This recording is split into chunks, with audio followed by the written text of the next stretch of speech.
இன்றைக்கு நமக்கு சிந்தனை விளக்கம் அளிப்பதற்காக கடைநிலை தேர்வோம் என்கின்ற தலைப்பிலே திருப்பூரிலிருந்து பேராசிரியர் சுப்பிரமணியன் ஐயா அவர்கள் நம்மோடு இணைந்திருக்கிறார்கள். ஐயா அவர்கள் மனவளக்கலையிலே 20 வருடங்களுக்கும் மேலாக தன்னை இணைத்துக் கொண்டு சிறப்பாக குரு சேவை ஆற்றி வருகின்றார்கள். மனவளக்கலையிலே பிஷன் கல்லியிலே டிப்ளமோ பட்டம் பெற்றவர்கள். திருப்பூர் மண்டலத்தின் கீழ் இயங்குகின்ற புன்சை புளியம்பட்டி கிராமத்திலே தவ மையம் தொடங்கி அதை அறக்கட்டளையாக மாற்றி கணவன் மனைவி இருவரும் சிறப்பாக தொண்டாற்றி வருகின்றார்கள். கணவன் மனைவி இருவருமே ஞானாசிரியர் விருது பெற்ற சிறப்புக்கு உரியவர்கள். மனவளக்கலை பயிற்சிகளை ஐயா அவர்கள் இந்தி மொழியில் எடுப்பதில் சிறந்த ஒரு தொண்டாற்றி வருகின்றார்கள். காரணம் என்னவென்றால் ஐயா அவர்கள் இந்திய இராணுவத்திலே 20 வருடங்களாக பணியாற்றி ஓய்வு பெற்ற சிறப்புக்கு உரியவர். இப்பேற்பட்ட சிறப்புகள் வாய்ந்த பேராசிரியர் சுப்பிரமணியம் ஐயா அவர்களை உங்களின் சார்பாக கடைநிலை தேர்வோம் என்கின்ற தலைப்பிலே நல்ல பல சிந்தனை விளக்கங்களை நமக்கு வழங்குமாறு அன்போடு கேட்டுக்கொள்கின்றோம். வாழ்க வளமுடன். வாழ்க வையகம், வாழ்க வையகம், வாழ்க வளமுடன். குரு வாழ்க, குருவே துணை.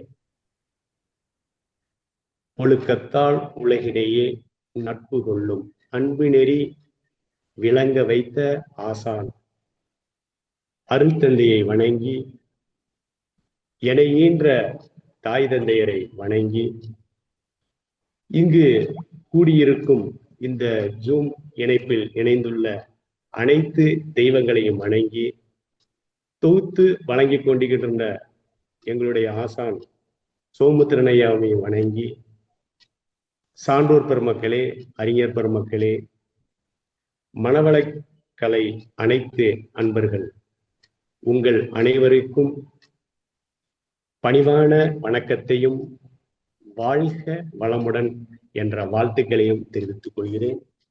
இறையுணர்வில் எழும் பேரின்பம். இன்பூற்று என நிறைந்த இறைவாயனும் போதிலே ஏற்படும் ஓர் இன்பமதை எவ்வாறு சொல்லுவே? இறைவா இறைவா இறைவா இறைவா, நன்மை தரும் நவகோள்கள் நட்சத்திர கூட்டம் நாணகத்தே காணுகின்றேன், நடனமாடும் காட்சியாய் உன் பெரிய பெரிய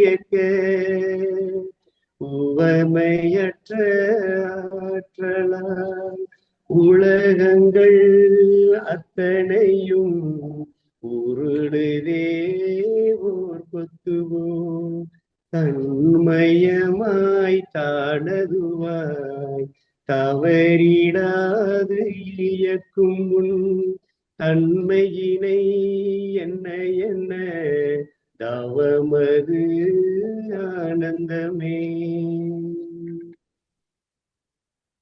வாழ்க வையகம், வாழ்க வையகம், வாழ்க வளமுடன். இந்த அருமையான காலை பொழுதில் ஒரு அற்புதமான ஒரு சிந்தனை, கடைநிலை தேர்வோம். கடைநிலை அப்படிங்கிறது எல்லாத்துக்கும் தெரியும். அதாவது எங்கிருந்து வந்தோமோ அந்த இடத்துக்கு நாம் திரும்ப போகணும். ஆனா அதற்கு இடையில இந்த உயிர், இந்த உடலானது வாகனமாக சுமந்து கொண்டு இந்த பிறவி பயனை அடைவதற்கு என்ன முயற்சிகள் செய்து கொண்டு இறுதியாக இந்த ஆன்மா தூய்மைப்படுத்தி அந்த கடைநிலைக்கு போக வேண்டிய ஒரு தேர்வுங்கிறதே ஒரு நிகழ்ச்சி. இப்ப வள்ளுவர் அவர்கள் சொல்லுவாங்க, பிறவி பெருங்கடல் நீந்துவர் நீந்தார், இறைவனடி சேராதார். அதாவது இந்த பிறவி பெருங்கடலை நீந்தணும்னா, நீந்தி கடக்கணும்னா இறைவனுடைய திருவடியை நினைத்து ஒரு முழு கவனத்துடன் அது செய்யும் போதுதான் அவங்க அந்த ஒரு பிறவி பயனை அடைய முடியும் அப்படின்னு வள்ளுவர் பெருமான் சொல்லுவாங்க. ஆனா மகரிஷி அவர்கள் இந்த பிறவி பயனை அடைவதற்கு நிறைய விஷயங்கள் சொல்லியிருக்கின்றார்கள். அவருடைய விஷயங்களை சொல்லப்போனா ஒரு கடல் போன்றது. இந்த கடலில் இருக்கின்ற ஒரு முத்துக்களை எடுத்து இத வெளியே சொல்லும் போது கேட்பவருக்கும் மற்றவருக்கும் இத கொஞ்சம் தயக்கம் ஏற்படுகிறது. என்ன காரணம் தயக்கத்திற்கு என்றால் புலன் மயக்கம்தான் காரணம். இந்த புலன் அடக்கம் இருந்தால் நாம் இதை ஈஸியா நம்ம கொண்டு செல்லலாம். இந்த புலன் அடக்கம் அப்படிங்கிறத மகரிஷி பாத்தீங்கன்னா ஒரு அற்புதமாக ஒரு ஒரு தவமே கொடுத்திருக்காரு. மற்ற இதுல எதுலையுமே இல்லாத பஞ்சேந்திரிய தவம் அப்படின்னு ஒரு தவத்தை கொடுத்திருக்காரு. ஏன்னா முதல்ல புலனடக்கம் ஆகாம மற்ற தவ நிலைக்கு போவது மிகவும் சிரமமாக இருக்கும். இந்த பஞ்சேந்திரிய தவம் இதுல பாத்தீங்கன்னா மகரிஷி அவர்களே நாவின் மீது தவம் இத ஒரு 10 வருட காலமாக இருந்திருக்கின்றார் என்று சொல்வார்கள்.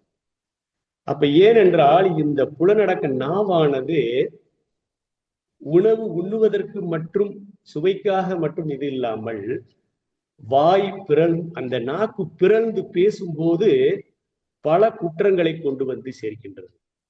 அப்ப அதனாலதான் என்ன சொல்லுவாங்கன்னா அந்த பஞ்சேந்திரியத்துல எல்லா ஐம்புலன்களை சரி செய்ய வேண்டும். இந்த ஐம்புலன்களை கடந்த நுண்மான் நுழைபுலன் அறிவுக்கு செல்ல வேண்டும் என்றால் முதலில் இந்த புலனடக்கத்தை நாம் சரி செய்ய வேண்டும். ஏனென்றால் மனிதன் பழக்கத்தில் இருந்து விளக்கத்திற்கு வந்துகின்றான், திரும்பவும் அந்த பழக்கத்துக்கே போய் சென்றடைந்து விடுகிறான். காரணம் என்னன்னா இந்த புலன் மயக்கம்தான்.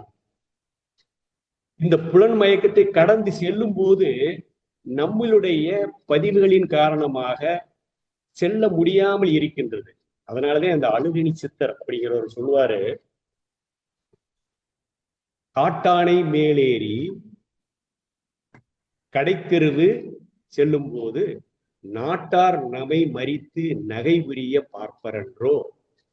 நாட்டார் நமை மறித்து நகை புரிய பார்த்தாலும் காட்டானை மேலேறி என் கண்ணம்மா கண்குளிர பாரேனே.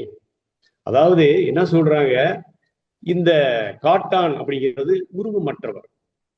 இது அந்த பஞ்சபூதங்களை கடந்து, அதாவது ஐம்புலன்களை கடந்து செல்லும் போது இந்த மனமானது நம்ம ஒரு தீய வினைப்பதிவுகள் எல்லாம் போக்குறதுக்காண்டி மனம் செல்லும் போது இந்த ஐம்புலன்கள் அவங்களை விடுவதில்லை. ஏன்னா அந்த வினைப்பதிவுகள் இருக்கிறதுனால அந்த ஐம்புலன்களை கடந்து நுண்மான் நுழைபுலன் அறிவுக்கு செல்ல விடுவதில்லை. இது உண்மை. ஏன்னா அந்த 20 வருடத்துக்கு முன்னால நானும் அப்படித்தான் இருந்தேன். என்னுடைய மனமானது அப்படித்தான் இருந்தது. ஏன்னா 20 வருஷத்துக்கு முன்னாடி நான் ரிட்டையர் ஆகி வந்த வேண்டேன். ஆர்மியில 20 வருஷத்துக்கு வேலை பார்த்தேன். வந்த வேண்டே என்னன்னா இதுல துண்டு செய்யணும்னு நினைக்கிறேன். ஆனா என்ன ஆகுது, நாங்க எங்களுக்கு இராணுவத்துல கொடுத்து பழக்கமாயிட்டாங்க.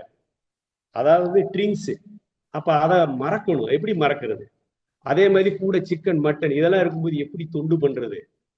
அப்படி மனதுல நினைக்கும் போது வேற வழி இல்லாம என்ன செய்வோம்னா ட்ரிங்க்ஸ்க்கு பதிலா அந்த கோகோ கோலாவை எடுத்து வச்சுக்கிட்டு அதே மாதிரி மீன் மேக்கரை எடுத்து வச்சுக்கிடுவோம். சிக்கனுக்கு பதிலா எடுத்து வச்சுக்கிட்டு இதை மறக்கணும். ஏன்னா துண்டு செய்யணும்னு நினைக்கிறோம், ஆனா இதை மறக்கணும். இது எப்படி மறக்கிறது? ஆனா அந்த நேரம் அந்த அழகினி சித்தர் சொன்ன மாதிரி நம்மள செல்கள் ஏய் நீ இது சாப்பிடாதப்பா, இதை குடிக்காதப்பா, ஏன்னா இது உன்னை ஏமாத்திரியான். இது செல்கள் நம்மளை தூண்டிய நிலையில நம்மளை குடிக்க விடாம பரவாயில்ல நீ அந்த சாராயமே குடின்னு சொல்லி நம்மளை தூண்டுது. ஆனா அதையெல்லாம் கடந்து நாம் இந்த நிலைக்கு வருவது மிகவும் சிரமமான விஷயம். இருந்தாலும் 20 வருஷம் நம்ம விட்டு இத மட்டன் சிக்கன் இல்லாம எதுவுமே அந்த தீய பழக்கங்கள் இல்லாம கொண்டு வந்திருக்கு. அப்ப அந்த நேரம் பாத்தீங்கன்னா நம்ம புலன் மயக்கத்துல இருக்கும்போது அதை மாற்றுவது மிகவும் கடினமாக இருந்தது. அப்ப இந்த புலன் மயக்கத்துல இது இன்பத்தை நமக்கு தருகின்றது எது? இந்த ஐம்புலன்கள். அப்ப இந்த ஐம்புலன்கள் இன்பம் தருகின்றது என்றால் என்னத்தை இன்பம் தருவது, என்ன இன்பம் தருகிறது? அதாவது உயிராற்றல் செலவுதான் இன்பம். உயிராற்றல் அழிவதையே நாம் இன்பம் என்று கருதுகிறோம். அதனாலே அந்த அந்த பஞ்ச எந்திரிய தவங்கள்ல சொல்வார், அதுல எழுதியிருப்பார் மகரிஷி வந்து, 5 புலன்கள் மூலம் உயிராற்றல் அழிவதையே இன்பமென உணர்மயக்கம் சிந்தனையில் உயருங்கால் ஜீவகாந்தம் சிதறுவதே உணர்வு என்று அறிந்து கொண்டோம். அதாவது வந்து நம்ம அந்த ஜீவகாந்தம் செலவழியுது, அது ஒரு இன்பமா நினைக்கிறோம். பிறகு நம்ம அதை உணர்ந்து கொள்கிறோம். எப்ப உணர்ந்து கொள்கிறோம்னா, உந்த உந்த குண்டலினி புருவ மையத்து ஊறி வரும் பேரறிவின் ஆற்றல் பெற்று சொந்த முயற்சியினால் வாழ்வாராய்ந்து சொல் நினைவு செயல் மூன்றையும் ஒழுங்கு செய்வோம். அது என்ன சொல்வார் மகரிஷி, இந்த மூணையும் ஒழுங்குபடுத்தணும். முதல்ல அதை எதுக்கு, அதுக்கு முன்னால 5 புலன்கள் மூலமா தவம் செய்து செய்தாத்தே எங்க போக முடியும்? நம்ம ஆக்கினைக்கு வந்து, அப்ப ஆக்கினை வந்து நமக்கு சரியாக கிடைக்கவில்லை என்றால், அப்ப 5 புலன்களை வந்து சரியாக இயங்காமல் இருக்கிறது. அந்த தவம், பஞ்சேந்திரிய தவம் சரியாக செய்ய முடியவில்லை. அப்ப அந்த பஞ்சேந்திரிய தவத்தை சரியாக நம்ம செய்து கொள்ள வேண்டும். அப்ப இந்த 5 புலன்கள் மூலம் பண்றதை எப்படி நம்ம மாத்துறது? இந்த 5 புலன்கள் எப்படி இதானது, எப்படி வந்தது? எச்செயலும் மூலமனும் எண்ணத்தாலாம் இன்பதுன்ப காரணமும் அதுவே ஆகும். இச்செயலும் தீ எழுந்து எரியும் போது இயங்கும் உடற்கருவிகளின் அறிவை கொண்டு அச்சமர அனுபவித்தே அணைக்கலாகும். இதை தணிக்க வேறு வழி இல்லை. நச்சுவிளை இச்சைகளை விளைவிக்காத நல்லொழுக்க வாழ்க்கைக்கு முறை வகுத்தேன்னு சொல்லி சார்ந்து கொடுத்திருப்பாங்க. அதாவது வந்து எந்த ஒரு செயலாக இருந்தாலும் எதை கொண்டு நடக்குதுன்னா, நம்மளுடைய எண்ணத்தை கொண்டுதே நடக்குது. எண்ணம் இல்லாம எதுவுமே கிடையாது. அப்ப அது எதன் மூலமா நடக்குது? இன்பமாக இருக்கட்டும் துன்பமாக இருக்கட்டும், இயங்கும் உடற்கருவிகளை கொண்டு நடக்குதுன்னு சொல்றாரு. உடற்கருவிகள் என்ன? ஞான கர்ம எந்திரியங்கள், தோல், நாக்கு, மூக்கு, கண், காது. அதே மாதிரி கர்ம எந்திரியங்கள் கை, கால், வாய், குதம், பால். இதை கொண்டுதான் நடக்கிறது. இதை கொண்டுதான் நமக்கு என்ன வருது? பதிவுகள் வருது. இப்ப என்ன நினைக்கிறாங்கன்னா, நாம் செயலுக்கேற்ற விளைவு அப்படிங்கிறது இறைநீதி. அதை நாம் உணர்ந்து கொள்ளாமல், நான் ஒரு சிறிய தவறு செய்கிறேன், ஆனா அதற்கு எனக்கு மிகப்பெரிய தண்டனை கிடைத்து விட்டது. அப்ப என்ன நடக்குது? ஒரு உதாரணமா ஒரு தராசு எடுத்துக்கிட்டு, அதுல ஒரு பக்கம் வந்துகிட்டு ஒரு படிக்கல்ல வச்சுக்கிறோம், இன்னொரு பக்கம் சர்க்கரை, ஒரு 960 கிராம் சர்க்கரை வச்சுட்டோம். இப்ப வெயிட் என்ன ஆகும்? எந்த பக்கம் நம்ம படிக்கல் வச்சிருக்கோமோ 1 கிலோ, அது என்ன செய்யும்னா கீழே வந்துடும். ஆனா சர்க்கரை 960 கிராம் வச்சிருக்குது, அது மேல் நோக்கி போகும். ஏன்னா வெயிட் கம்மியா இருக்கு, 1 கிலோ கம்மியா இருக்கு. இப்ப நம்ம சர்க்கரையில ஒரு 60 கிராம் எக்ஸ்ட்ரா போடுறோம். இப்ப போடும்போது என்ன ஆகும்? சர்க்கரையானது என்னது? மேல் நோக்கி போயிடும். என்ன காரணம்? இதுல 10 கிராம் அதிகமா இருக்கு. அப்ப நம்ம எல்லாம் என்ன நினைக்கிறோம்? இந்த 960 கிராம் சர்க்கரை இருக்கிறத நம்ம நினைக்கிறது இல்ல. இப்ப நம்ம போடுகின்ற இந்த 60 கிராம் சர்க்கரையில 60 கிராம் சர்க்கரை ஆகும்போது என்ன செய்யுது? ஃபுல் வெயிட் கீழே இழுத்துருச்சு. இந்த 60 கிராம் சர்க்கரை இது சிறுசா போட்டே அவர் எவ்வளவு வெயிட் இழுத்துருச்சு? இதுக்கு முன்னாடி இருக்கின்ற 960 கிராம் நினைக்கிறது இல்ல. அதே போலவே நாம் ஒரு இப்ப நம்ம சின்ன ஒரு தவறு செய்யறோம், ஆனா இந்த தவறு பெரிய தவறே இல்லை. ஆனால் இதற்கு முன்னால் நம்முடன் உள்ள அந்த பதிவுகளை முதலில் நினைக்க வேண்டும். ஏற்கனவே பதிந்துள்ள கருமையத்தில் பதிந்துள்ள அந்த சஞ்சீத கர்மம், பிராரப்த கர்ம வினைகளை நாம் முதலில் நினைக்க வேண்டும். அப்ப நினைத்தோம்னா சரி பரவாயில்ல, இப்ப நம்ம செஞ்சதுக்கு கிடைக்கல, தாத்தான்னாலும் பேரன்னாலும் அப்பன்னாலும் 3 ஒண்ணுதான். அப்ப அந்த பதிவுகளை கடந்துதான் நம்ம போக வேண்டும். அப்ப நம்ம உணர்வோம். அப்ப இந்த பதிவுகள் என்ன பதிவுகள் சொல்றாங்க? 3 வித பதிவுகள் இருக்கு. கருவமைப்பில் வழிவந்த வினைப்பதிவு சஞ்சீதமாம், உருவெடுத்த பின்கொண்ட வினைப்பதிவு பிராரப்தம், இருவகையும் கூடியலும் புகுவினையே ஆகாமியம், ஒரு வினையும் வீண் போகா உள்ளடங்கி பின் விளைவாம். 3 வித கர்ம வினைகள் பெற்றோர் மூலமா முன்னோர்கள் மூலமா வந்த ஒரு வினைப்பதிவு சஞ்சீத கர்மம். அதுக்கடுத்து பிறந்து 3 வயசுல இருந்து இப்ப வரைக்கும் ஒரு பதிவு இருக்கு. இது பிராரப்த கர்ம வினை. இரண்டும் சேர்ந்தது. அடுத்து அதை நம்ம எப்படி மாத்திக்கிறது? இந்த 2 குணங்களையும் சேர்த்து அந்த பதிவுகளை நம் நல்ல முறையில் மாற்றி வரும்போது எல்லாம் சரியாக மாறிவிடும். அப்ப இந்த பழிச்செயல் பதிவுகள் இதுவே இந்த 2 அடுக்கு சொன்னது. அப்ப அந்த பழிச்செயல் பதிவுகள்னா என்ன? அப்ப அந்த பழிச்செயல் பதிவு என்னன்னா, தான் என்ற செல்வாக்கு பற்றும் தனது எனும் பொருள் பற்றும் தன்முனைப்பாம் ஊனுருவில் உணர்ச்சிகளாய் அருகுணங்கள் எழும் செயல்கள் துன்பம் நல்கும் ஆன்மாவின் இச்செயல்கள் பதிவு பெற்றால் அவையே பழிச்செயல் பதிவுகளாகும். நான் யார் என்றறியாத மயக்கத்தோடு நலமறியா புலன்மயக்கம் மாயையாகும். சாஞ்சி சொல்லிட்டாங்க. இது ஆணவம், கண்மம், மாயை. இந்த மும்மலங்கள் இருந்துச்சுன்னாலே என்ன ஆகும்? நமக்கு துன்பத்தை கொண்டு வரும். அப்ப இந்த பழிச்செயல் பதிவுகள் நம்மிடம் இருக்கின்றது அப்படின்னா இதற்கு அடையாளங்கள் என்ன? மனம், மொழி, செயல் 3இன் ஆற்றலுக்கு விளைவுண்டு மறைக்கவோ மறுக்கவோ மறப்பதோ முடியாது. மனம் களங்கமடையும், உடலில் நோய் பதிவாகும், மனிதர் செயல்களை பாவம் என சொன்னார் மதிமிக்கோர்.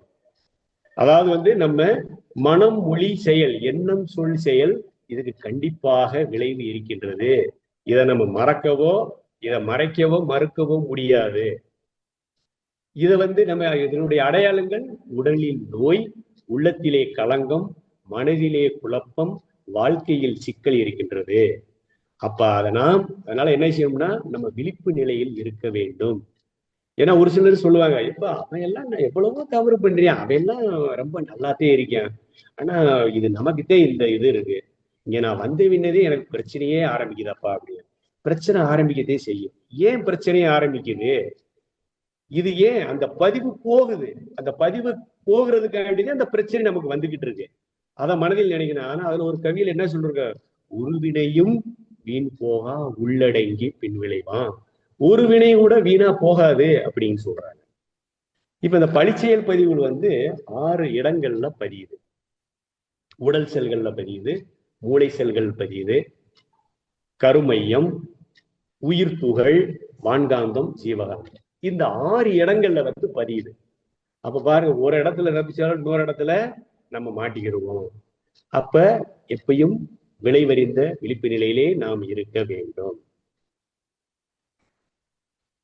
இப்ப நம்ம பார்த்தீங்கன்னா இது மெயினா நம்ம வர்ற காரணமே, இந்த செயல் வர்றதே எண்ணம், சொல், செயல். இந்த 3 இந்த 3 அதனாலதான் என்ன சொல்றாங்க? எண்ணம், சொல், செயல் 3ம் ஒன்றுக்கொன்று இணைந்துள்ள தன்மையதை காணும் போது எண்ணமே அனைத்துக்கும் மூலமாகும். இன்பம், துன்பம், விருப்பு, வெறுப்பு, உயர்வு, தாழ்வு அனைத்துக்கும் எண்ணமே அனைத்துக்கும் மூலம்.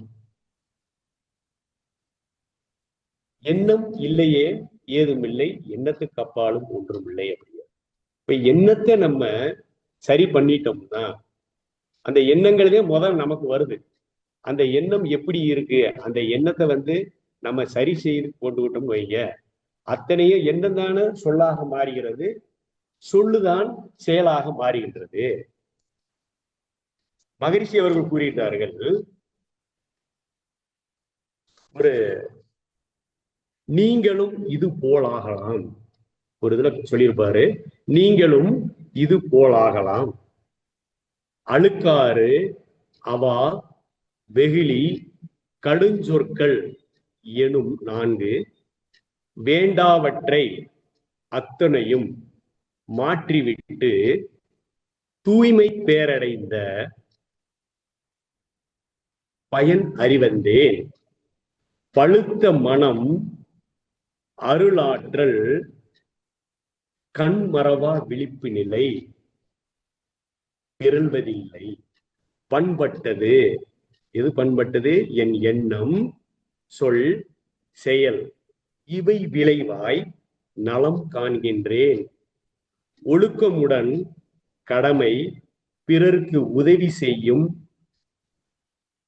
ஆற்றலை வாழ்வில் ஓங்கி ஒளி வீசி பாருலக மக்கள் நல நாட்டத்தில்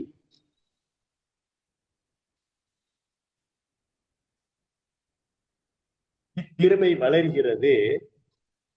கொடுப்பதுக்கின்றி கேட்பதில்லை, எதிர்பார்ப்பில்லை, முதிர்ந்து வரும் அறிவு சிவகாட்சியினை உள்ளுணர்ந்து நிறைவாய் உள்ளேன் அப்படின்னு மகிழ்ச்சி கொடுத்திருப்பாங்க. என்ன சொல்றாரு?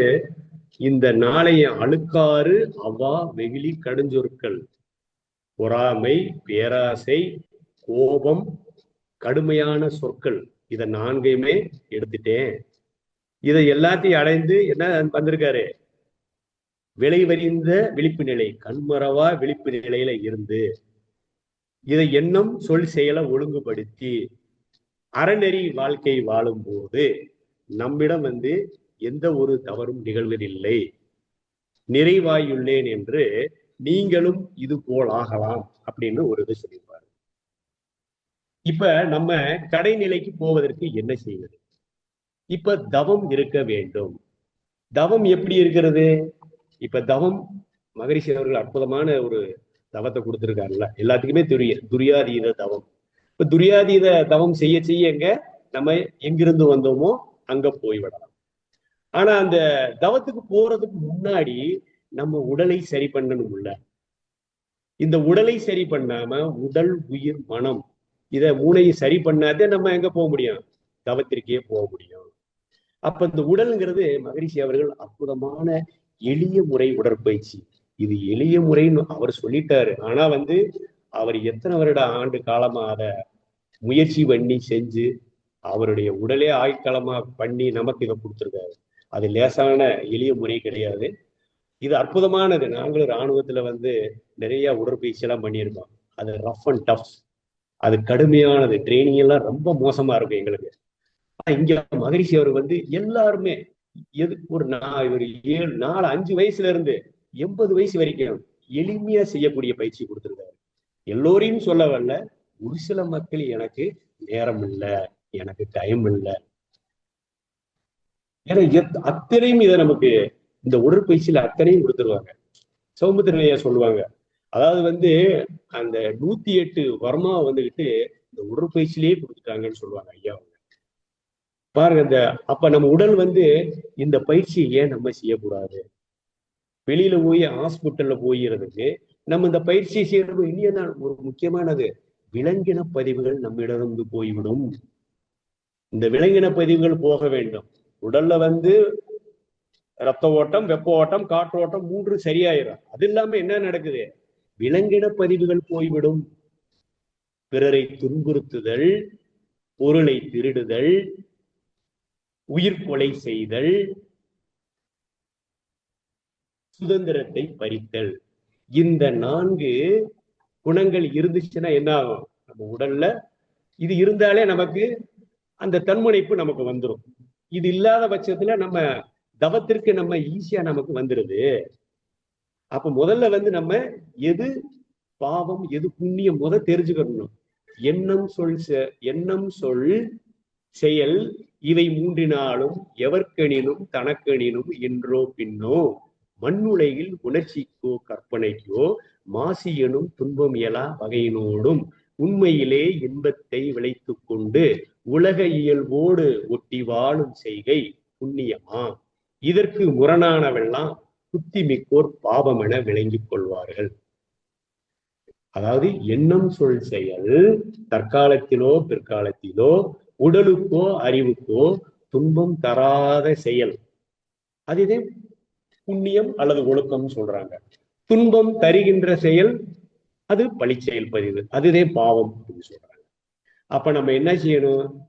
இப்ப நம்ம சொல்லி ஆசிரியர்களாக இருக்கும் யாரா இருந்தாலும் நம்ம என்ன செய்யணும்? சாமிஜி சொல்றதை கடைபிடிக்க வேண்டும், கற்க வேண்டும், கடைபிடிக்க வேண்டும். அதற்கு பிறகுதான் நம்ம கற்பிக்க வேண்டும். ஏனென்றால் நாம் கடைபிடிக்காமல் கற்பித்தால் அது பலனாகாது. எதிர்பார்ப்பு நம்மிடம் இருக்கக்கூடாது, ஏற்பு தன்மை இருக்க வேண்டும். இதுவும் மகரிஷி அவர்கள் சொன்னது.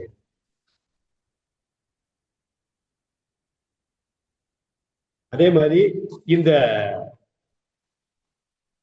முக்தி பெறுவதற்கு ஆண்டாள் பாசுரத்திலையும் ஒண்ணு கொடுத்திருப்பாங்க. தூயமாய் தூவி தொழுது வாயினால் பாடி மனத்தினால் சிந்திக்க போய பிழையும் புகுதருவா நின்றனவும் தீயினில் தூசாகும் செப்பேலோ ரப்பாவாயின்னு கொடுத்திருப்பாங்க. அதாவது என்ன சொல்றாங்கன்னா, இந்த சஞ்சீத கர்மம், பிராரப்த கர்ம வினை, ஆகாமிய கர்ம வினை, தமிழ் இதுல 3 தான் கொடுத்திருப்பாங்க. இதுல என்ன செய்வாங்க? பலவினை புகுவினைன்னு 2ஆ கொடுத்திருப்பாங்க. அப்ப இத நம்ம மனம் உருகி நாம் இணைந்து பாடி உருகி இருக்கும் போது எல்லாமே இந்த தீயில தூசியாக மாறுற மாதிரி, அந்த கருகி போற மாதிரி எல்லா பதிவுகளும் நம்மிடம் இருந்து போய்விடும் அப்படின்னு ஆண்டாள் பாசுரத்துல சொல்லியிருப்பாங்க. அதே மாதிரி வள்ளுவர் சொல்லுவாங்க, இருள் சேர் இருவினையும் சேரா இறைவன் பொருள் சேர் புகழ் புரிந்தார் மாட்டு. அதாவது என்ன சொல்ல வராங்கன்னா, இந்த ஒரு கட்டத்துல பாத்தீங்கன்னா நம்மிடம் எந்த பதிவுமே வராது. அதுவே சுத்த வெளியில ஆழ்ந்து போறோம். ஆழ்ந்து போக போக அந்த இடத்துல அதிலே கரைகிறோம். அப்ப அந்த இடத்துல போகும்போது நமக்கு இந்த எந்தவித நமக்கு பதிவுகள் வராது. அப்ப இந்த துரியாதீத தவம் நமக்கு ஒரு முக்கியமான தவம். இதுல 5 கட்டமாக பிரிக்கின்றார்கள். ஒண்ணு உணர்கின்றோம், 2வது உயர்கின்றோம், 3வது விரிகின்றோம், 4வது கரைகின்றோம், அதற்கு பிறகு உரைகின்றோம். இந்த 5 வித. ஒன்று உணர்கின்றோம் என்றால் என்ன? நாம் முதலில் ஆக்கினையில் புருவ மையத்தில் மனமானது உயிரை கவனிக்கிறது, அதுவே உணர்கிறது. உயர்கின்றோம், துரியத்தில் வருகின்றோம், துரியத்தில் வைத்து அதை உணர்வு கொண்டுகிறோம், உயர்ந்து வருகின்றோம்.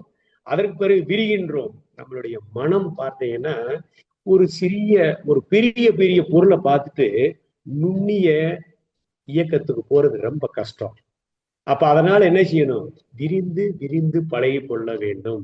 அதனாலதான் என்ன செய்யணும்? விரிந்து விரிந்து நேரா எங்க போறோம்? துவாத சாங்கம். அதுக்கு பிறகு விரிந்து விரிந்து சந்திரன், அதுல இருந்து விரிந்து விரிந்து சூரியன்.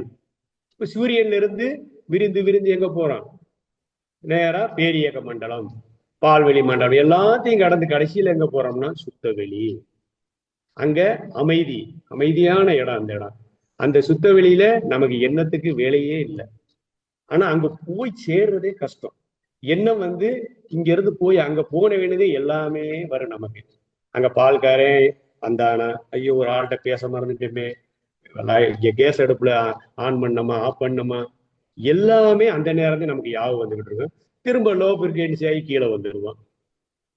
இப்படியே அதாவது நம்ம முயற்சி பண்ணிக்கிட்டே இருந்தாத்தே நமக்கு வந்துகிட்டே இருக்கும். இதுல ஒரு அருமையான ஒரு மகரிஷி அவர்கள் ஒரு கவி கொடுத்திருப்பாரு. புரியாததுல இறைநிலையோடு எண்ணத்தை கலக்க விட்டு ஏற்படும் ஓர் அமைதியிலே விழிப்பாய் நிற்க நிறைநிலையே தானாக உணர்வதாகும். நித்தம் நித்தம் உயிர் உடலில் இயங்கு மட்டும் உறைந்து உறைந்து இந்நிலையில் பழகிக்கொள்ள உலக இன்பங்களிலே அளவிகிட்டும் கரை நீங்கி அறிவு மெய்ப்பொருளாய் நிற்கும் கரைந்து ஓம் தன்முனைப்பு காணும் தெய்வம். இப்ப நம்ம இந்த துரியாதீத தவத்துல ஒரு அற்புதமான ஒரு கவி கொடுத்திருக்காரு. ஏன்னா அதத்தே சொல்றாங்க, அதாவது இங்க இருந்து போறோம், அங்க போய் என்னது உறைந்து உறைந்து பழகணும், கரையணும். உதாரணமா பாத்தீங்கன்னா கடல்ல ஒரு அரைக்கிலோ உப்பு எடுத்து போட்டா என்ன செய்யும்? அப்படியே கரைஞ்சிரும். அந்த மாதிரி நம்ம சுத்தவெளியில போகும்போது அந்த இறைநிலையோடு ஒன்றி ஒன்றி போய் அதே கரைந்துடணும். அப்ப அதுல இருந்து என்ன செய்யறதுனா ஒரு நீர் பனிக்கட்டியா மாறும், அதுவே உறையுறது. அந்த உறைந்து உறைந்து நம்ம பழக வேண்டும். ஒரே நாள்ல 2 நாள்ல பழகிருமா? அது சிரமம். அதனால என்ன சொல்றாங்க சாமி வந்து, எப்பொருளை எச்செயலை எக்குணத்தை எவ்வுயிரை ஒருவர் அடிக்கடி நினைந்தால் அப்பொருளின் தன்மையார் உடலிலும் அறிவினிலும் மாற்றம் காணும் இப்பெருமை இயல்பூக்க நியதியாகும். எவரொருவர் ஒருவை மதித்து ஒழுகினாலும் தப்பாது குரு உயர்வு மதிப்போர் தம்மை தரத்தில் உயர்த்தி பிறவி பயனை நல்கும். அதாவது இந்த இடத்துல பார்த்தீங்கன்னா நம்ம உடனே வந்து கிடைக்காது. இயல்பூக்க நியதி அதுபடி நம்ம ஒரு பொருளை நினைத்து நினைத்து நினைக்க நினைக்க என்ன செய்யும், ஆட்டோமேட்டிக்கா நம்ம அதுவாகவே மாற ஆரம்பிச்சிருவோம். அப்ப அதுவாக மாறும்போது என்ன ஆகும், நமக்கு குருவினுடைய தொடர்பு நம்ம இருந்துகிட்டே இருக்கு. அப்ப என்ன ஆகும், நம்ம எந்தவித கஷ்டம் இல்லாம குரு எப்பயுமே நம்மகிட்ட இருக்காரு. அப்ப நம்ம ஈஸியா போய் பிடிச்சுக்கிறலாம்.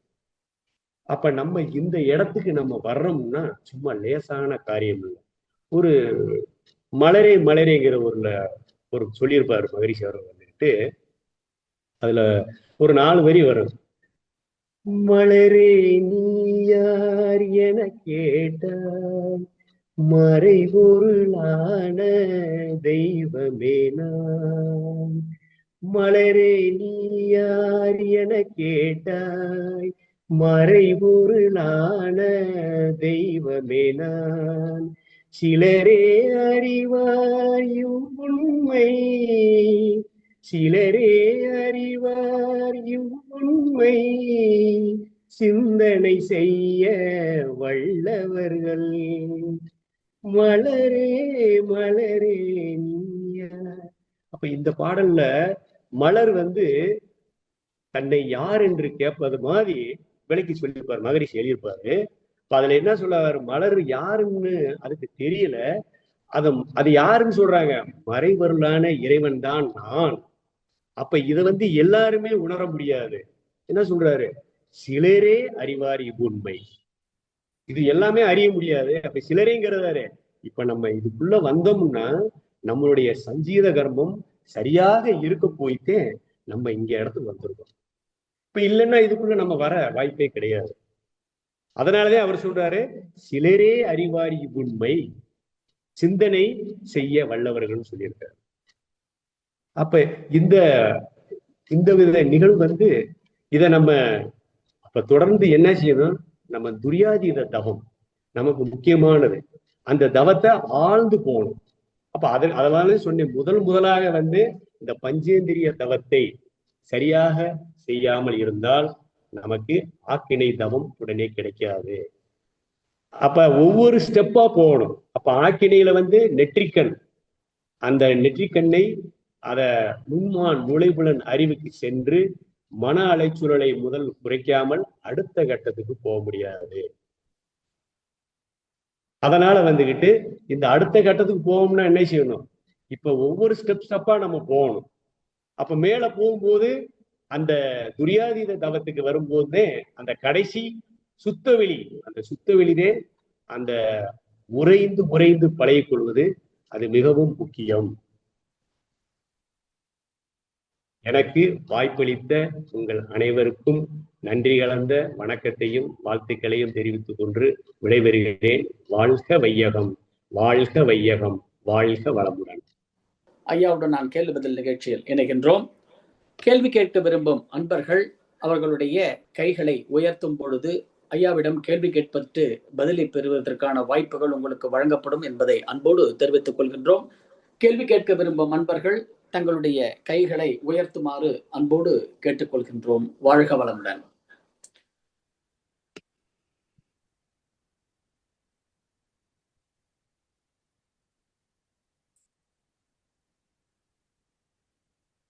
கிருபாநிதி அம்மா, வாழ்க வளமுடன்.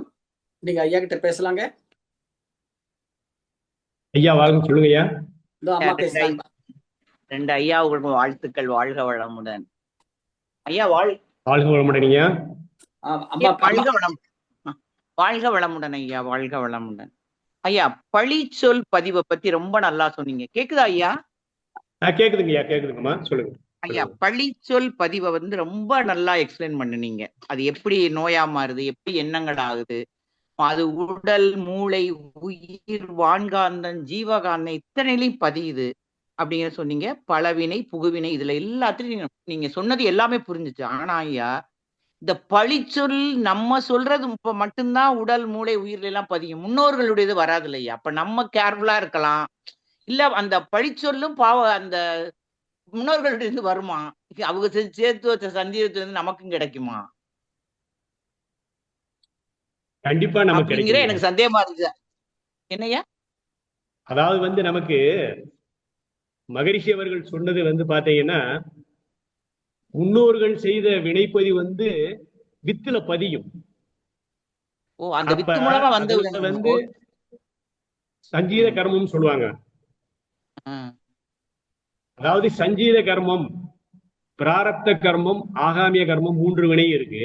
அதுல இந்த சஞ்சீத கர்மம்ங்கிறது அது நல்ல விஷயமாவும் இருக்கும், கொஞ்சம் முன்னோர்கள் வந்து தவறும் இருக்கு, ரெண்டுமே இருக்கும், கலந்துதே இருக்கும்.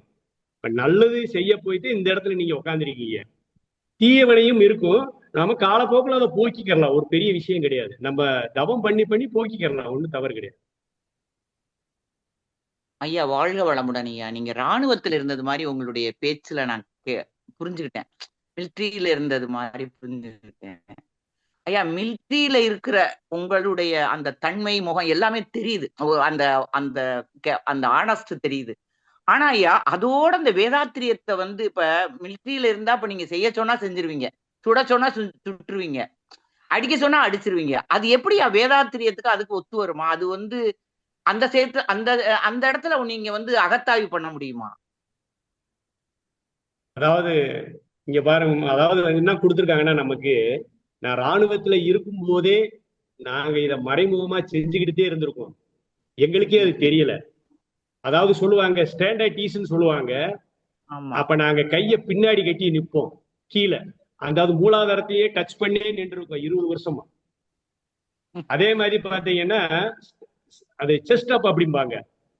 அப்ப இங்க வந்து பாத்தீங்கன்னா இது ஒரு 7 சக்கரங்கள்ல ஒண்ணு பாத்தீங்கன்னா அனாகதம், அதை ஆக்டிவேஷன் பண்ணிக்கிட்டே இருந்திருக்கும்.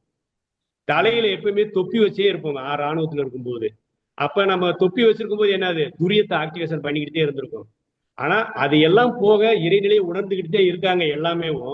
இங்க வந்து இந்த மாதிரி ஒரு ஒரு ஆன்மீக இடம் கிடைச்சு மாறிட்டாங்கன்னா அவங்க எல்லாமே முற்றிலும் மாறிடுவாங்க. அவ்வளவுதான். ரொம்ப சிறப்பியா, நன்றியா. அன்னைக்கு உங்க பேச்சு ரொம்ப நல்லா இருந்தது, ரொம்ப சிறப்பு. நன்றி, வாழ்க வளமுடன். சௌந்தர்யா, நன்றி, வாழ்க வளமுடன். நன்றி, வாழ்க வளமுடன், வாழ்க வளமுடன். அடுத்ததாக கவிதா கோவிந்தராஜ் அவர்கள், வாழ்க வளமுடன். ஐயா கிட்ட பேசலாமா? சொல்லுங்க ஐயா. வாழ்க வளமுடன் ஐயா. வாழ்க வளமுடன் ஐயா. நாவில் தவம் சொன்னீங்கல்லங்கய்யா, அதுக்கு என்ன நாவில் தவம்? அதாவது வந்து நம்ம ஐம்புலன்கள்ல வந்து இந்த நாவின் மீதுங்கிறது அது ஒரு தவம். 5 புலன்கள் மூலமா தவம் பண்ணும்போது முதல்ல வந்து தோளின் மீது தவம் சொல்லுவோம். அதுக்கு அடுத்தது வந்து இது தவம். இந்த புலனடக்கத்துல ஒண்ணுதே நாவின் மீது தவம்ங்கிறது. அதாவது நான் என்ன சொல்ல வேண்டாம், இந்த 5 புலன்கள்ல வந்துகிட்டு ஒரு உதாரணத்துக்கு நான் சொல்ல வந்தேன். அதாவது வந்து மகரிஷி அவர்கள் வந்து இந்த நாவின் மீது தவம் 10 வருஷமா இருந்தாங்க அப்படின்னு சொல்ல வந்தேன். ஒவ்வொருமே வந்து 5 புலன்களின் மீது தவம் பண்ணிட்டு 6வது வந்து ஆக்கினை, அதுக்கு பிறகு துரியம் சொல்லி தவத்துக்கு போவோம். அப்ப அதுல வரிசையா வர்ற இதுவே வந்து புலனமைப்புகள்ல 2வது உள்ளதே நாக்கு. அந்த நாக்கை நினைத்து தவம் பண்றதே நாவின் மீது தவம். இப்ப நாவின் மீது தவம் பண்ண பண்ண என்ன ஆகும்னா நம்ம நாவடக்கம், அதாவது வந்து உணவு கொள்ளலாம் குறைஞ்சிரும். அதான் குறைஞ்சிரும்னா லிமிட்டா இருக்கிறோம், பேசுறது வந்து அதிகமா குறைப்பெல்லாம் வரும். அதற்காக வேண்டியதே நாவின் மீது தவம் செய்யும். அடுத்தது சொன்னீங்களையா, சாப்பிடும் போது இந்த செல் எல்லாம் வந்து கேக்கும், அதை நம்ம கம்மி பண்ணணும். நீங்க இல்ல கேக்கும் இதுன்னு சொல்லல, அதாவது எனக்கு நடந்த அனுபவத்தை உங்கள்கிட்ட சொன்னேன். ஓ. அதாவது நான் இருந்த டயத்துல எல்லாம் அந்த அழுகினி சித்தர் சொல்லுவாரு. அதாவது நம்ம இந்த ஐம்புலன்களை கடந்து போகும்போது நம்மிடம் உள்ள எண்ணங்கள் நல்ல எண்ணமா மாறுறதுக்கு முயற்சி பண்ணிக்கிட்டு இருப்போம். அந்த நேரத்துல என்ன செய்யும்னா இந்த ஐம்புலன்கள் உள்ள நம்மளை போக விடாம தடுப்பது போல ஒரு இதுன்னு சொல்லுவாரு. அதே சொல்ல வந்தேன். ஏன்னா அந்த நேரம் தடுப்பும் இருந்தாலும் நம்ம தவம் செய்து போய்க்கலாம். அது ஒரு பெரிய விஷயம் கிடையாது. தவம் பண்ண ஆட்டோமேட்டிக்கா அது திறந்துடும். ஐம்புலன்கள் பெரிய லேசான கடுமையானது. ஆனா நான் தவம் பண்ணும்போது ஈஸியா ஆக்கணிக்கு போயிடலாம். ஐம்புலன்கள் நம்ம கண்ட்ரோலுக்கு வந்துடும். நன்றிகள் ஐயா. வாழ்க வளமுடன் ஐயா. வாழ்க வளமுடன் ஐயா. வாழ்க வளமுடன். மிக்க நன்றிமா. வாழ்க வளமுடன். வாழ்க வளமுடன். வேற அன்பர்கள் யாராவது கேள்வி இருக்கிறதா? அன்பர்கள் கேள்வி கேட்க விருப்பம் அன்பர்கள் தங்களுடைய கைகளை உயர்த்தும் போது ஐயாவிடம் கேட்பதற்கு வாய்ப்புகள் வழங்கப்படும். கலைமதி மோகன் அவர்கள் வாழ்க வளமுடன். ஐயா கிட்ட பேசலாங்க. ஐயா வணக்கம் ஐயா. ஐயா வணக்கம் ஐயா. வாழ்க வளமுடன். வாழ்க வளமுடன்மா. அவங்க பேச்சு ரொம்ப சிறப்பா இருந்ததுங்க ஐயா. அதாவது சின்னதா ஒரு தப்பு பண்ணி இவ்வளோ பெரிய கஷ்டம் நம்மளுக்கு வருது அப்படின்னு நம்ம யோசிக்கும் போது அது ஏற்கனவே 960 கிராம்ல இருக்கு. இப்ப நாம பண்ணது அதுல சேர்ந்து நம்மளுக்கு இந்த பதிவு வருது அப்படின்னு சொல்லும் போது ஒரு புரிதல் வருதுங்க ஐயா. நம்ம என்னடா ஏன் நம்ம மட்டும் இவ்வளவு கஷ்டப்படுறோம் அப்படின்னு நினைச்சிட்டு இருந்தேன். உங்க பேச்சு ரொம்ப தெளிவுபடுத்திச்சிங்கய்யா. அதாவது ஒரு துன்பத்துல நமக்கு இந்த பிரச்சனையே வருது, வேற யாருக்குமே வராது. ஆனா நமக்கு வந்தா நல்லது. அந்த பிரச்சனை வந்தா நமக்கு ஏதோ நம்ம நல்ல ஒரு முடிவுக்கு வர நம்ம தெளிவு கிடைக்குது. அதேமா வேற ஒண்ணு. அதான் இந்த துன்பத்தில இருந்து பக்குவப்பட்டு வெளியே வரும்போது மறுபடியும் அதே மாதிரி இல்ல அதை விட அதிகமா ஒரு அடி விழுது. மறுபடியும் பக்குவப்பட்டு மறுபடியும் வெளியே வரும்போது இப்படியே இருக்கும். ஆனா சில பேர் அந்த முதல் துன்பத்திலே இருக்காங்க, அவங்க அப்படியே இருக்கிறாங்க. ஆனா இவங்க பக்குவப்பட்டு அடுத்தடுத்து துன்பத்துக்கு தயாரானாக்கா மேல மேல துன்பம் வந்துகிட்டே இருந்தா இதுக்கு ஒரு முடிவே இல்லாம போகுது. பாக்குறவங்களும் நம்ம ஒரு நல்லதா இது ஆண்டவனோட இது அப்படிலாம் நம்ம சொன்னா நம்மளையே சொல்றாங்க, ஆமா நீ நல்லா இருந்து நல்லவங்களா இருந்து என்ன பெருசா உனக்கு மிஞ்சிச்சு அப்படின்ற மாதிரி கேட்டே நம்மளுக்கு இன்னும் வருத்தம் தான் வருது. நமக்கு என்ன எப்படி அவங்களுக்கு புரிய வைக்க? இப்ப நாம ஓரளவுக்கு பக்குவப்பட்டு சரி எல்லாம் அப்படிதான் அப்படின்னு நம்மளே சமாளிச்சு வந்தா கூட நீ நல்லவங்களா இருந்த மட்டும் என்ன ஆச்சு உனக்கு அப்படின்னு கேக்குறாங்க. அது எனக்கு எப்படி அதை சமாளிச்சு வெளியே வர்றது? அதாவது பக்குவப்பட ஏன் இன்னும் துன்பம் வந்துகிட்டே இருக்குங்க ஐயா. அதுக்கு ஒரு முடிவுன்றது பிறவி கடைசி வரைக்குமே அப்படிதான் இருக்குமா, இல்ல இந்த பிறவி வரைக்குமே இந்த துன்பம் தொடருமா அப்படிலாம் தோணுது. ஆரம்பம் அப்படின்னா ஒரு முடிவு கண்டிப்பா வரும். அதாவது என்ன சொல்லுவாங்கன்னா நம்ம கவலை, ஒரு உதாரணத்துக்கு பகடி சொல்லுவாரு, கவலையை ஒழிக்கணும்னு சொல்லுவாரு. ஆனா சிக்கலை ஒழிக்க முடியாது. நம்ம என்னைக்கு இந்த உடல்ல உயிர் சேர்ந்துச்சோ அப்ப ஆரம்பிச்சது சிக்கல். அப்ப அந்த இதெல்லாம் ஒரு சிக்கல்ல ஒரு சின்ன சின்ன சிக்கல் வரும். ஏன்னா நம்ம இதுல முழுமையா ஆகும் வரைக்கும் கொஞ்சம் சிரமம் இருக்கும். பிறகு நீங்க முழுமையா ஆயிட்டீங்கன்னா உங்களுக்கு இவருடைய சிரமமே தெரியாது. ஏன்னா இப்ப ஒரு இதுக்குள்ள வர்றது இப்ப நான் ராணுவத்துல இருந்து வரும்போது என்னுடைய கால் ஒடிஞ்சிருச்சு. அந்த காலை சரி பண்றதுக்காக வேண்டியதே மண்டபத்துக்குள்ள வந்தேன். நான் பிறகு வந்த பிறகு என்ன செஞ்சேன், பிறகு நீங்க எல்லாம் இதை சொல்லி கொடுக்கணும், நீங்க எல்லாம் கொஞ்சம் தெளிவா இருக்கீங்கன்னு சொன்னாங்க. ஆனா என்ன செஞ்சோம், ஓ இது வேற செய்யணுமா, நம்ம அடுத்து இது செய்யணுமா, பிறகு உடற்பயிற்சி செய்யணுமா, பிறகு காயல்பம் பண்ணணுமா, பிறகு தவம் பண்ணணுமா, பிறகு தற்சோதனை பண்ணணுமா, இப்படி நினைச்சு அதை நம்ம ஒரு ஈஸியா எடுத்துக்கிட்டோம்னா நமக்கு எந்த பிரச்சனையுமே நமக்கு வராதுமா, சிக்கலே வராது நமக்கு. ஒன்னா நீங்க முழுமை ஆயிட்டீங்கன்னா அதை பத்தி நீங்க சிந்திக்க மாட்டீங்க. இன்னும் முழுமை அடையணும்னு சொல்றீங்களா ஐயா? ஆமாங்க, நம்ம அது வந்துருச்சு நீங்க நம்ம சொல்ல மாட்டோம். நானுமே பல சிக்கல் இருந்தது. இப்ப என் மனைவி பாத்தீங்கன்னா இப்ப இதுக்குள்ள வந்தது 5 வருஷம் தான் ஆச்சு. நான் 20 வருஷமா இருக்கேன். ஆனா 5 வருஷம் 6 வருஷத்துல என்னைய காட்டும் நல்ல தெளிவா இருக்காங்க. அவங்க அளவு பேச முடியாது, அவங்களுக்கு நிறைவு பண்ண முடியாது. அப்ப அதனால அது ஒரு பெரிய விஷயமே கிடையாது. சரிங்க சரிங்க ஐயா. நன்றிங்க ஐயா. ஐயா நன்றிங்க ஐயா. வாழ்க வளமுடன். நன்றிங்கம்மா. வாழ்க வளமுடன். வாழ்க வாழ்க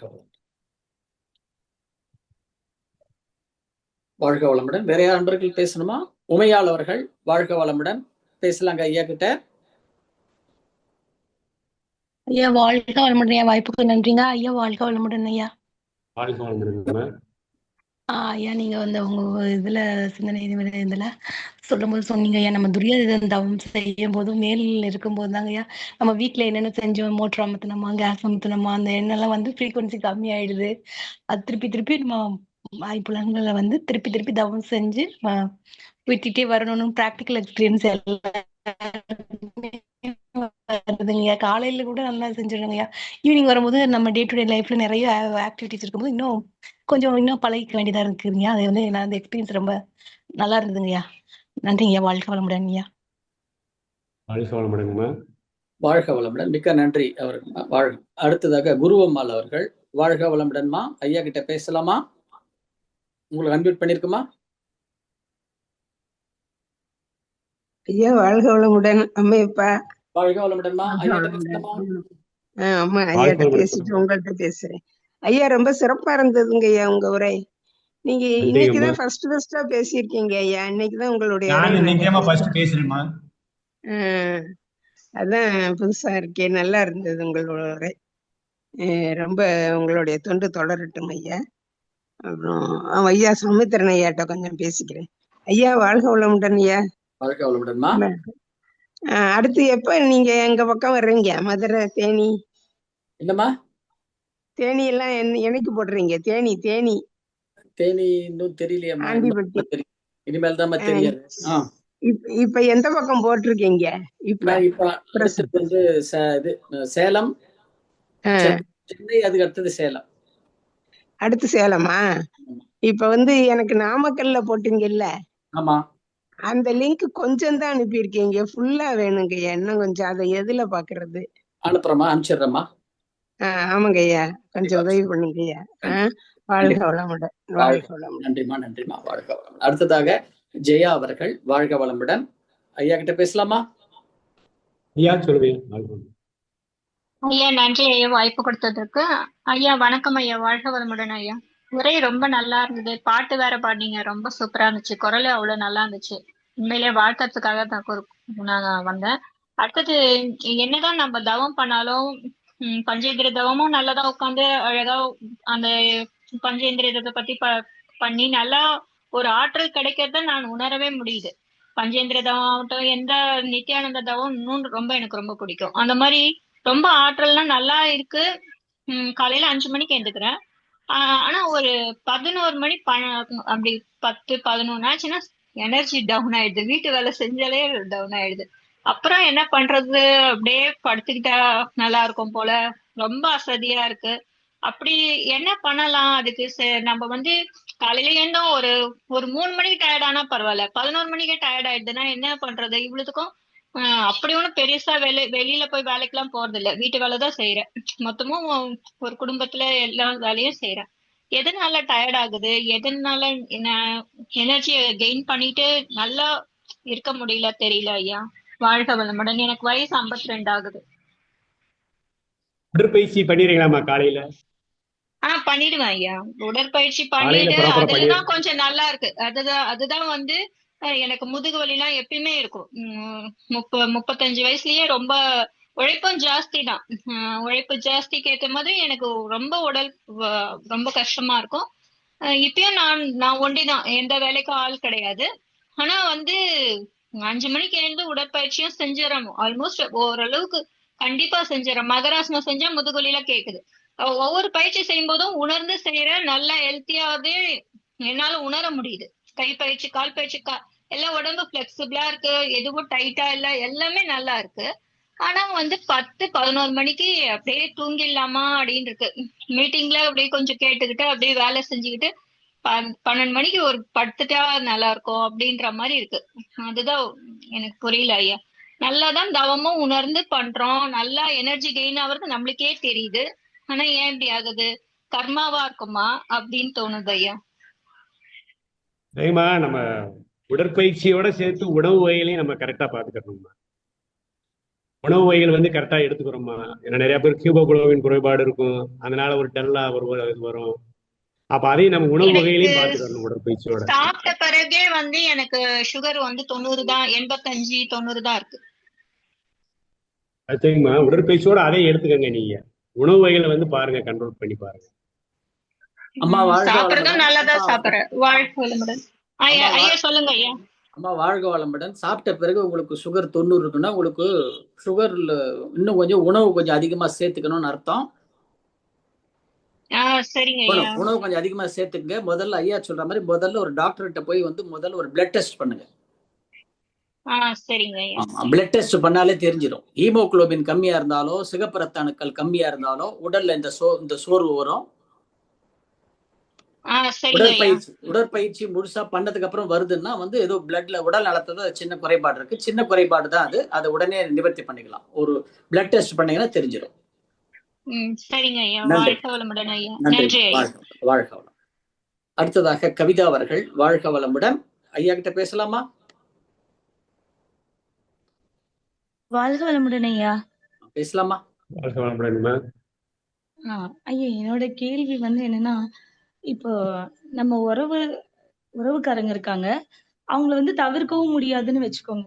ஆனா அவங்க எப்பவுமே எப்படி நினைக்கிறாங்கன்னா, ஒரு போட்டி மண்பான்மையோடவே என்னையும் சரி குழந்தைங்களையும் சரி அணுகுறாங்க.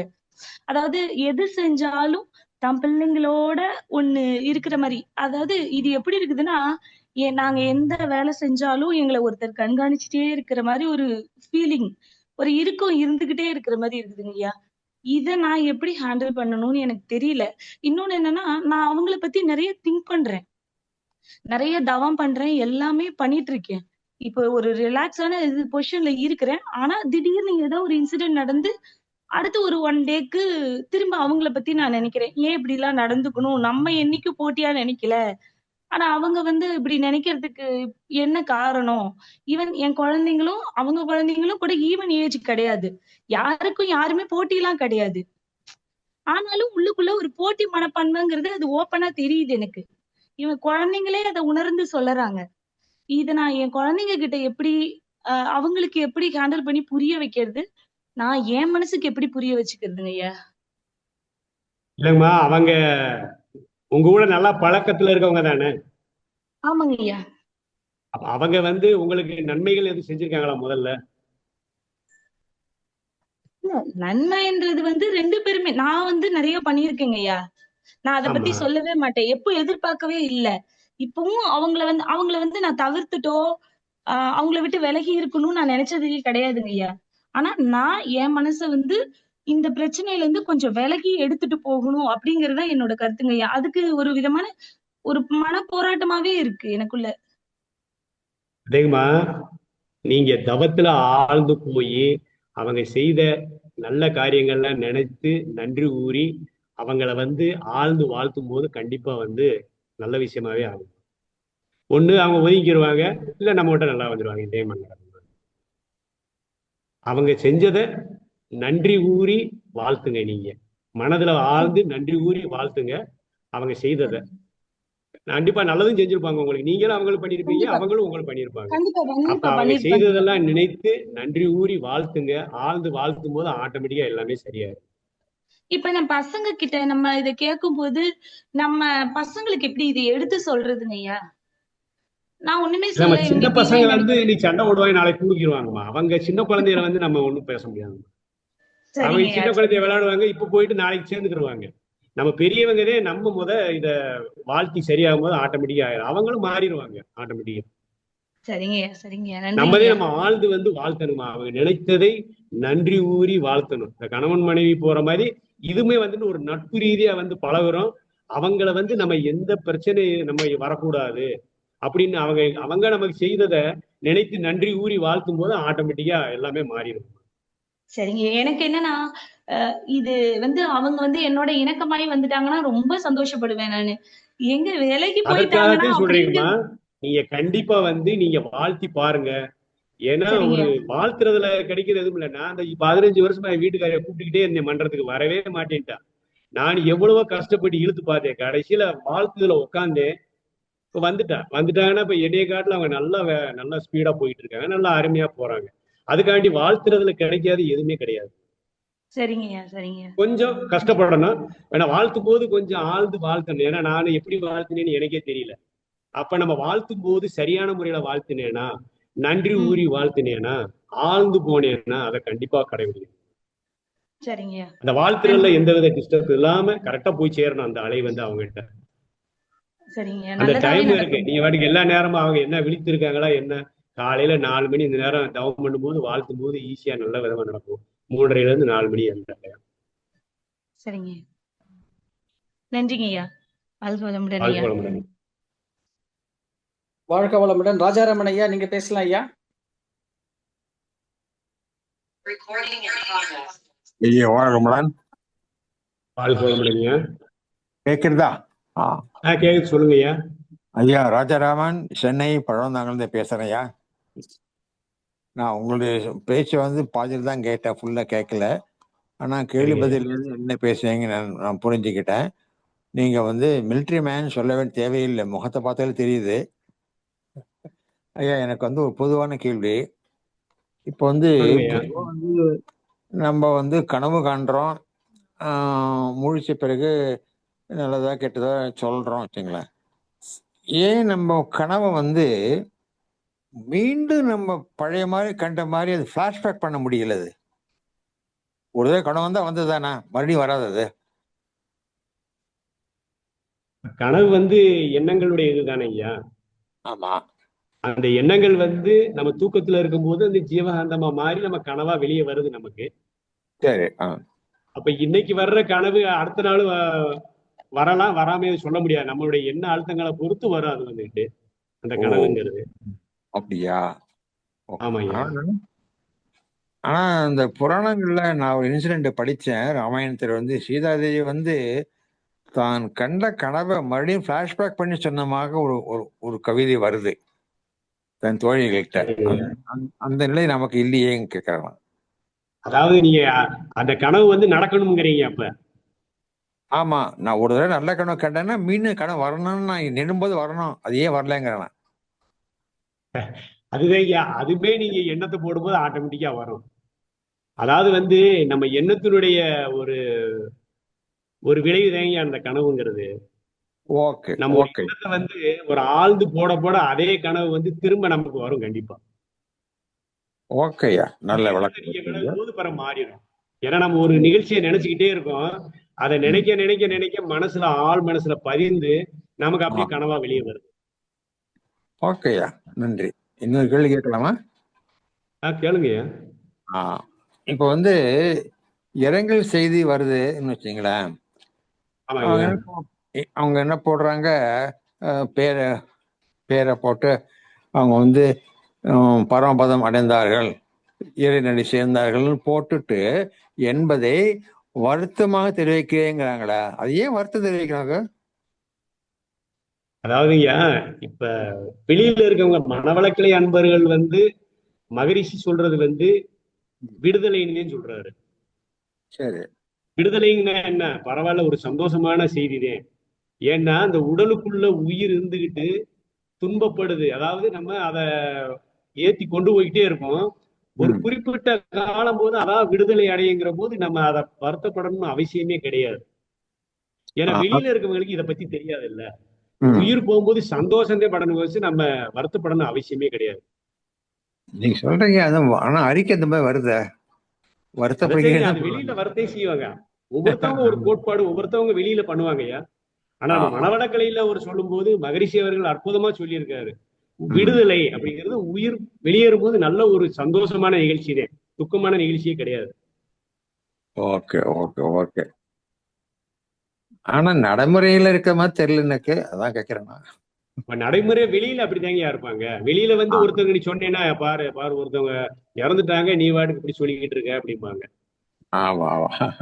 ஏன்னா ஒருத்தவங்க கொஞ்சம் வயசுல முடியாம இதாயிருவாங்க, அந்த ஒரு துக்கமாத்தே இருக்கும். ஆனா அதை சொல்லவே முடியாது. நம்ம அதை என்ன செய்ய முடியும்? அந்த துக்கத்தை அவங்க வந்து எடுத்துக்கிட்டே ஆகணும், வேற வழி கிடையாது. அதை தாங்கிட்டே ஆகணும். சரிங்க, ரொம்ப நன்றி விளக்கம் கொடுத்ததுக்கு. வாழ்க்கை.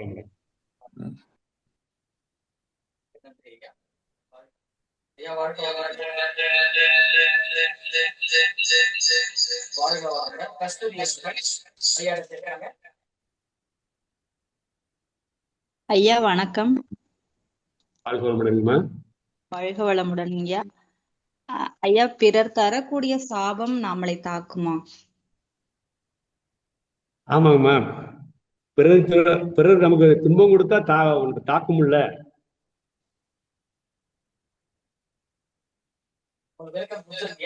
இல்லைங்கம்மா, என்ன சொல்ல வாரீங்க?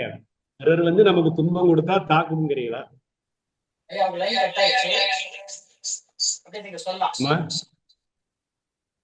கேக்குதாங்க?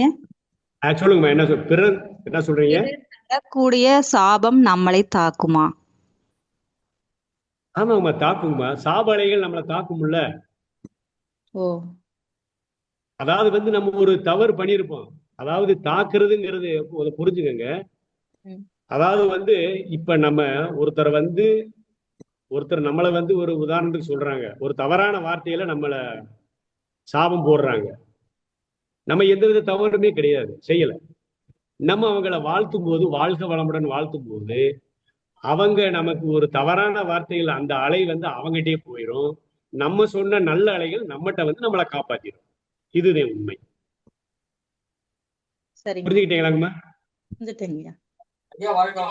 வாழ்க வளமுடன் ஐயா. ஐயா, நிகழ்ச்சி நிறைவேற்றிருக்கலாம் ஐயா. ஆமா, முடிச்சுக்கலாம் ஐயா. நன்றி ஐயா. வாழ்க வளமுடன். நம் கடமை அறவாழ்வின் நாட்டத்தே சிறக்கட்டும்.